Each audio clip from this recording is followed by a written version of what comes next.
केंद्रीय गृहमंत्री अमित शहा यांच्या अध्यक्षतेखालील उच्चस्तरीय समितीनं वर्ष 2023मधील पूर, भूस्खलन आणि ढगफुटीच्या घटनांनंतर हिमाचल प्रदेशासाठी 2006 कोटी रुपयांच्या एकूण खर्चाच्या पुनर्बांधणी आणि पुनर्निर्माण योजनेला मान्यता दिली आहे. अर्थमंत्री, कृषीमंत्री आणि नीती आयोगाचे उपाध्यक्ष यांचा समावेश असलेल्या या समितीनं राष्ट्रीय आपत्ती प्रतिसाद निधी NDRF अंतर्गत पुनर्प्राप्ती आणि पुनर्बांधणी निधीतून राज्याला आर्थिक मदत देण्याच्या प्रस्तावावर विचार केला.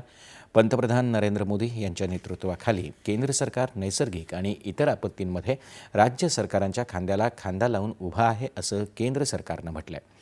2024-25 या आर्थिक वर्षात केंद्र सरकारनं SDRF अंतर्गत 28 राज्यांना 20,264 कोटी रुपये आणि NDRF अंतर्गत 19 राज्यांना 5,160 कोटी रुपये दिले आहेत. याशिवाय राज्य आपत्ती निवारण निधीमधून 19 राज्यांना 4,984 कोटी रुपये आणि राष्ट्रीय आपत्ती निवारण निधीमधून 8 राज्यांना 71 कोटी रुपये देण्यात आले आहेत. भारताच्या